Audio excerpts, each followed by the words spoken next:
I think the worst thing for me as a kid was we had these wooden closets. So I definitely closed the door when I went to bed.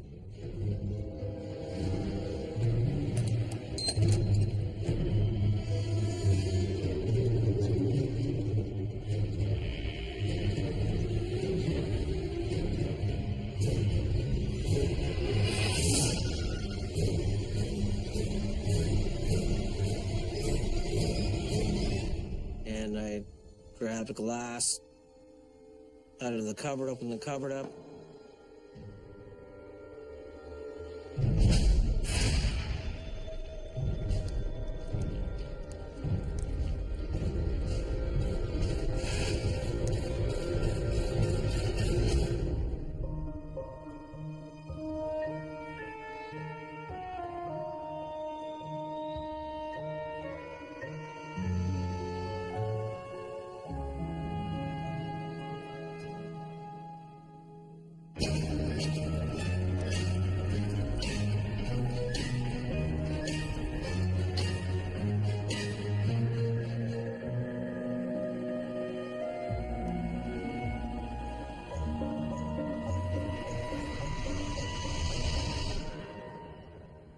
My father was looking for a house. He saw this house and it was actually a resale. He was asking the investigation why it's so cheap. And they said, oh, well, it's a good price right now, and they didn't really say much. And I had no clue about really ghosts or hauntings at the time, didn't really care much about it. And as we were living there, things started happening. When I first went in there, I felt weird. I just felt weird feelings. I felt like I was being watched, as if something was there. It was just an uneasy feeling in my stomach.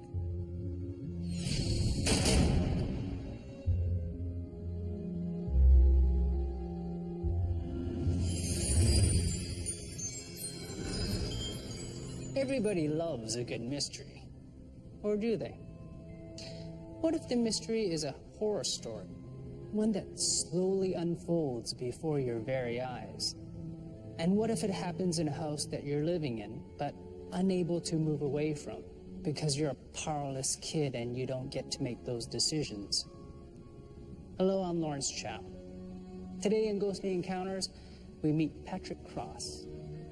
Patrick's a grown man now. But when he was still a boy in middle school, his family moved into a house in the suburbs of Toronto. Patrick says it was a house with a dark and buried secret.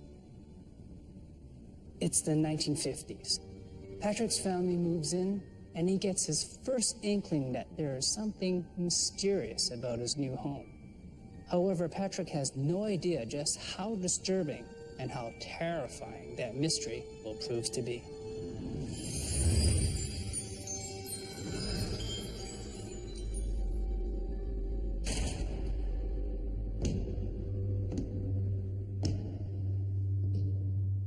The first things I noticed was just basically as if somebody's walking around inside the house. There was just the odd things, sounds, but, as if somebody else was there, but I felt somebody was always watching me or listening.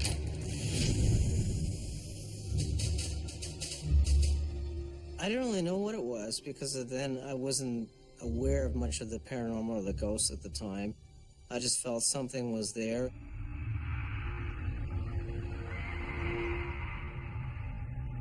I'd hear screams in the house. I'd hear things in the basement being dragged.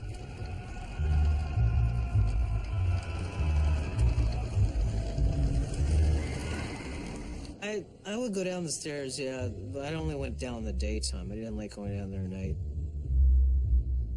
I would try to find out where the sounds were coming from.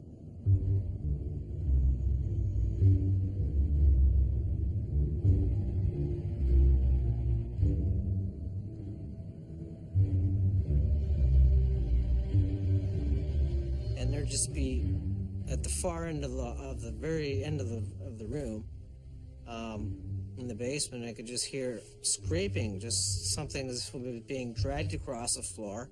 I would look and there would be nothing there. It was like a chest being dragged, or furniture, really heavy furniture, and there was nothing there, and I just couldn't figure it out. And then it would stop, and then there would be these sounds, like as if something was chopping with an axe. Just chopping sounds, and it would echo in the room, but there was nothing there. Me being a kid, I was just starting to freak out, and we didn't know what was going on. And my father was a devout Christian, so he didn't really care too much what was happening at the time. And he said, "Oh yeah, the house is settling." That's his answer all the time.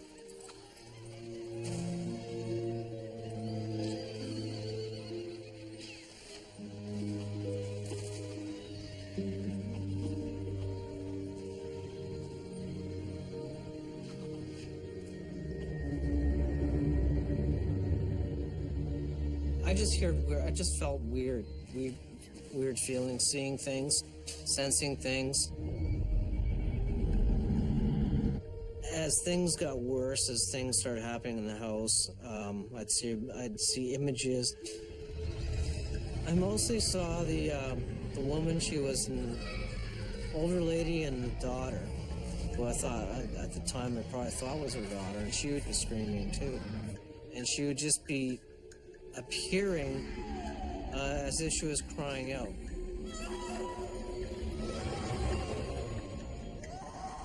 She'd be reaching out her hand, and I could see her hand just like it was bleeding, like there was blood all around it, but I couldn't, it wasn't defined.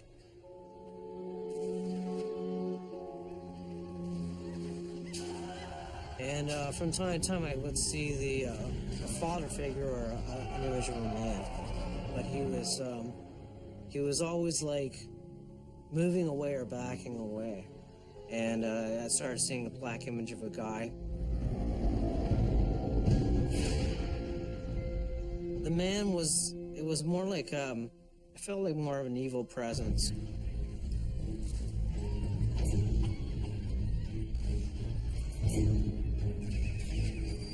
I was very uncomfortable. I would never like sitting in the basement or in the rec room, because you could just hear things walking around, moving around.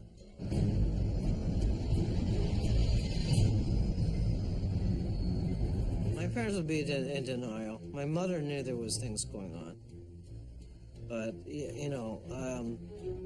my dad just said, "Don't say anything," and don't worry about it. So they always tried to cover it up.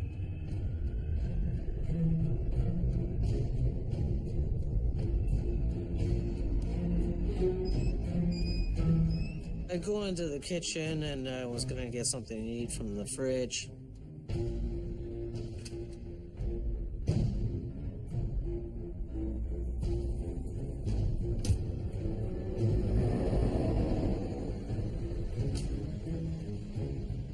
And I'd grab a glass.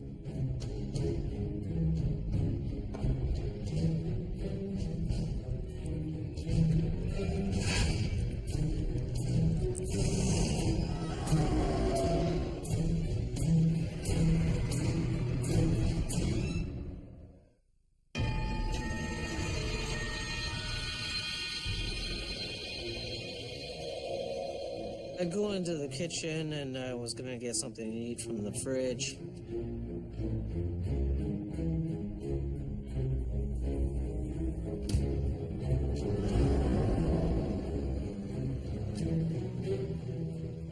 And I'd grab a glass out of the cupboard, open the cupboard up.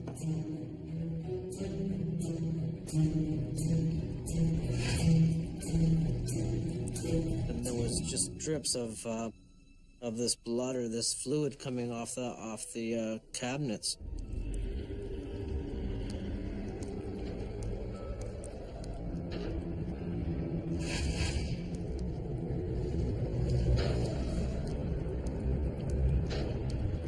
It just definitely started looking like blood. I did know where it was coming from. It was just like there was nothing. There was no source. There was nothing. I thought, well, maybe there was something on the cupboard or something. I I just didn't know what to do. I couldn't handle it, so that's it. I'm out of here, you know. I just didn't want to go back in the kitchen.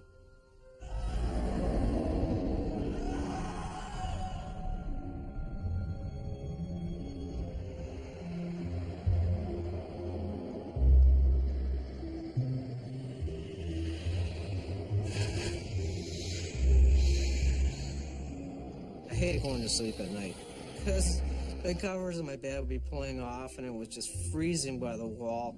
It could be like 85 degrees out in the summer. It was just freezing.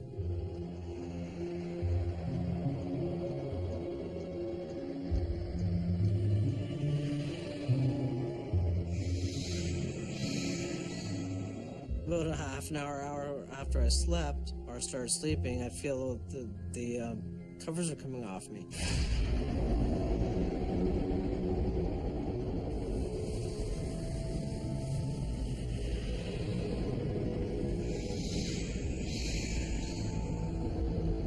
It just felt like something was there pulling off the covers.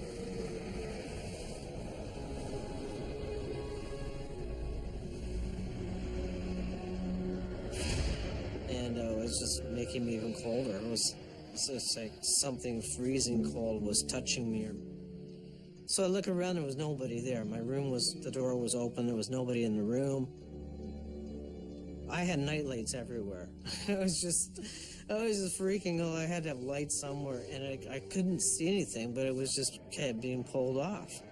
And the drapes started moving on their own, and then it would stop. It happened almost every second, third night, yeah. So I just kind of got used to it. Then I got heavier covers, and I would actually put rocks on my bed. That sounds stupid, but it's like I didn't want the covers to go off, so I started putting it on. So like they're not gonna take them off now.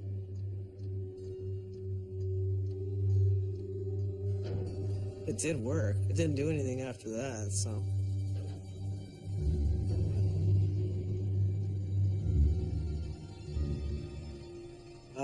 I think the worst thing for me as a kid was we had these wooden closets and, of course, the wooden doors. So I definitely closed the door when I went to bed.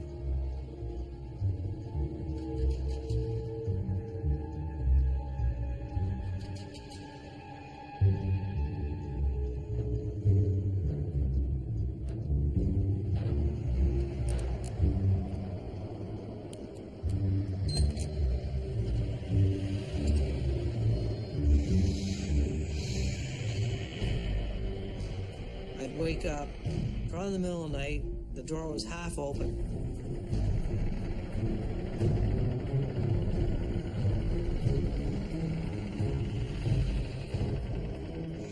I could see his little red eyes staring at me, and just, that's it.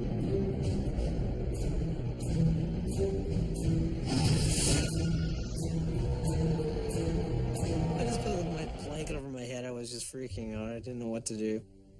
I got goosebumps, yeah. I got scared.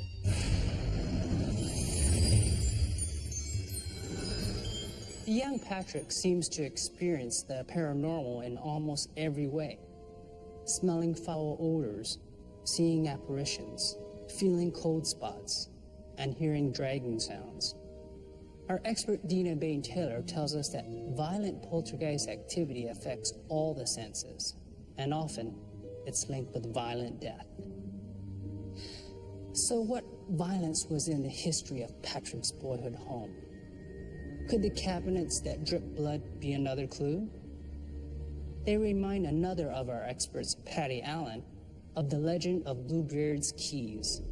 Keys he used to lock the room where he hid the butchered bodies of his murdered wives. Keys that dripped blood persistently until the murderer was exposed. Could the bloody cabinets mean something in the houses crying out to be heard? For Patrick, the secret is still buried. But as events escalate, he is determined to dig it up.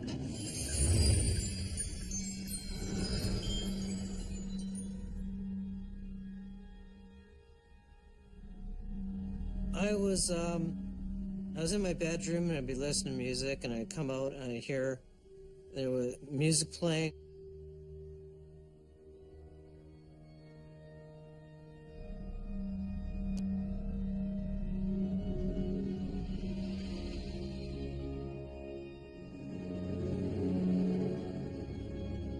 came in, and the sound of the organ would start playing on its own. So I'd go up to the organ and start checking it out.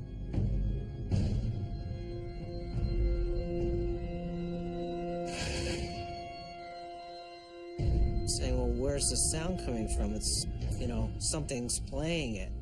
It's just, you can't just play an organ. And it was just bizarre. It was almost like just odd sounds, odd music notes. So it just freaked me right out. It sounded like funeral music for sure.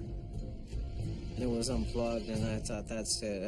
That was just bizarre. How it can play on its own and make all these sounds.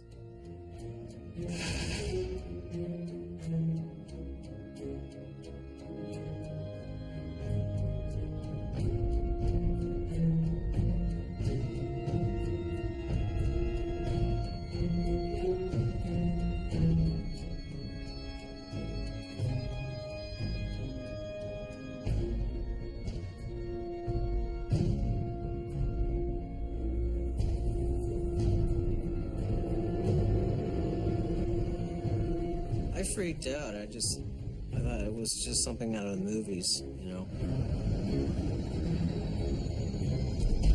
There was always sounds of a man and woman outside the window by the garden, by the tomato garden at night. So I could hear whispering and talking around the garden, and you'd hear it's in the tomatoes, it's in the tomatoes. So I'd freak out because my brother would hear it in his bedroom, and we go, we're not eating those tomatoes. Well, that's the first place I was drawn to that I thought, well, we should investigate it and check it out. And I always had visions of something around there.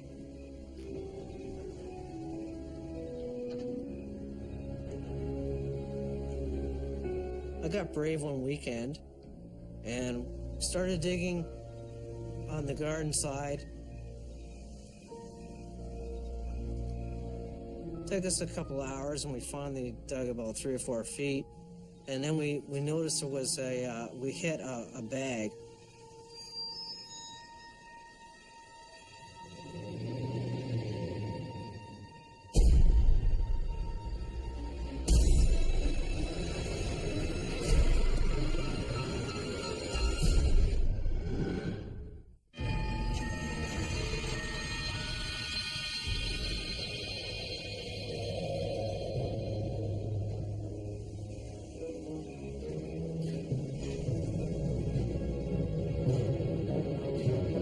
Got brave one weekend and started digging on the garden side.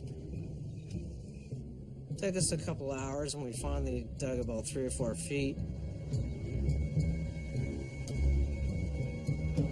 And then we noticed there was we hit a bag.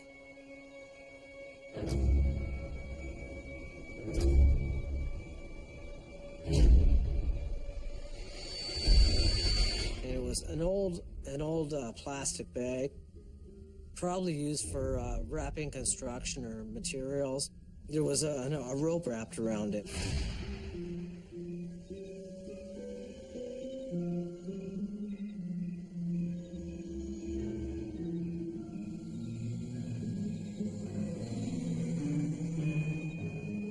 And it was all red and bloody inside. We looked at it, and we were just freaking out looking at this bag.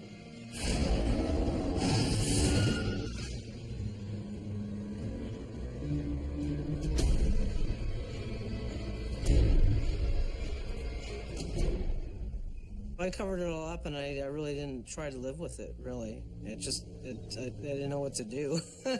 At the time, it was just bizarre. I never told my parents because they thought we were crazy at the same time anyways. Because a lot of the things were going on. My dad always thought this is you're nuts and that's it. But he saw things too. So, I mean, he couldn't.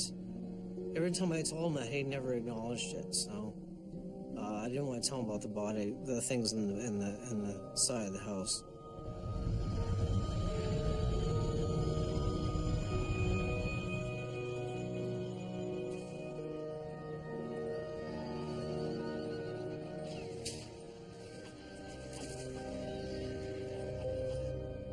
I did a lot of research into the area and found a lot of the history of what was going on at the time.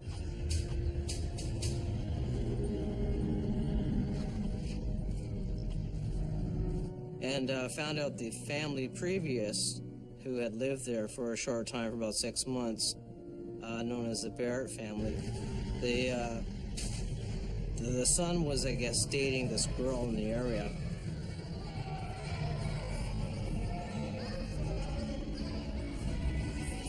The parents wouldn't let him date the girl, and they didn't like this girl, so the son basically went a little crazy.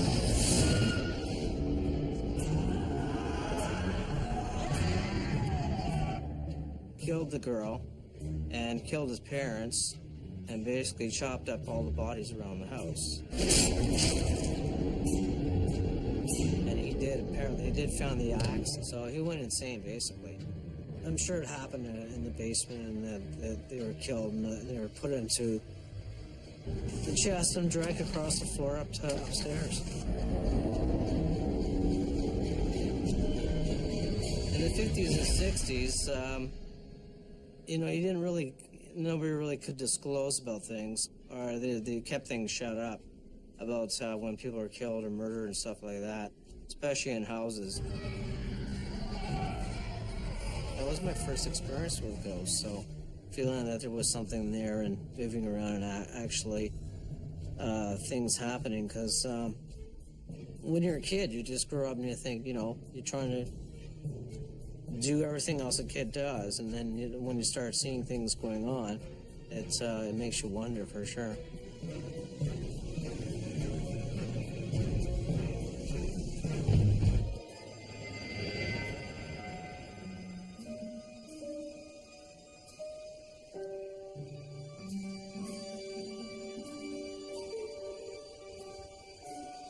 I believe the house is still haunted. I don't want to go back there.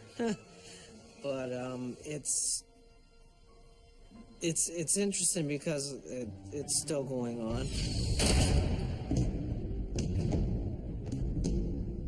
I think 4 or 5 families have already lived there and had other experiences too with things going on. So I wouldn't want to go back there.